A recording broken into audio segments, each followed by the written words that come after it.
Vous avez aimé un évitant. Vous avez couru après des miettes. Vous avez attendu des messages, des signes. En retour, vous avez regardé des vidéos pour comprendre pourquoi. Vous avez cru que c'était de l'amour. Alors pour certains d'entre vous, c'était le cas. Pour d'autres, peut-être pas. Vous avez cru aussi que vous étiez le seul et unique problème. Vous en souffrez. Mais cette relation, elle n'est pas venue dans votre vie pour vous détruire. Elle est venue pour vous apprendre. Alors, oui, cette personne vous fuit ou vous a fui. Oui, elle vous renvoie à votre manque, à votre vide. Et oui, ça fait mal. Mais rester dans il m'a blessé, il m'a ghosté, il m'a trahi, ça vous maintient dans le rôle de la victime. Et tant que vous restez dans ce rôle, vous évitez de regarder pourquoi vous vous accrochez à quelqu'un qui, peut-être, ne peut pas vous donner ce que vous attendez. Si vous souffrez autant, c'est parce que vous utilisez cette relation pour fuir un vide qui est à l'intérieur de vous. C'est pour ça que chaque silence vous renvoie à ce vide. Chaque distance réveille la peur de ne pas exister. Chaque ambiguïté réactive le besoin d'être choisi, le besoin d'être reconnu. Vous continuez d'attendre, d'espérer, de forcer. Parce qu'il est plus facile de croire que l'autre doit changer, plutôt que d'accepter de regarder ce vide-là en face.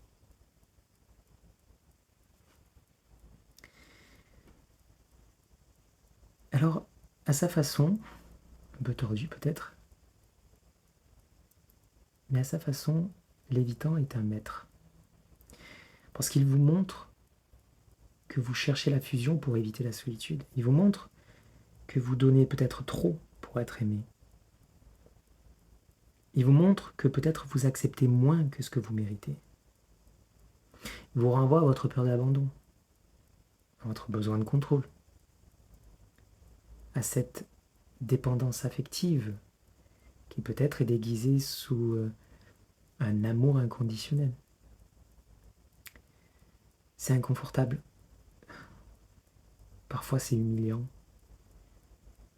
Mais c'est un miroir. Et surtout, ce n'est pas une condamnation.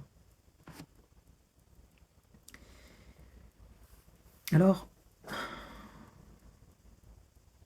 aujourd'hui, vous avez deux choix. Vous pouvez continuer à vous plaindre, à accuser,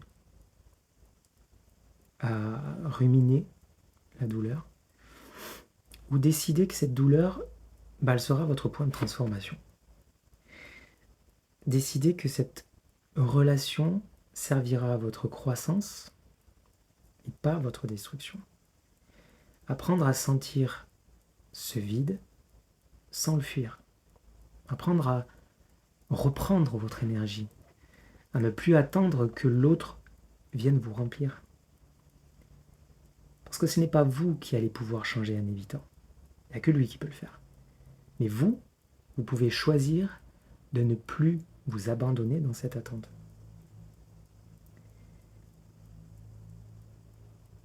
Cette relation avec un évitant, elle est là pour vous apprendre à ne plus fuir ce vide. Mais aussi pour vous apprendre à choisir votre liberté et à choisir d'aimer sans vous sacrifier.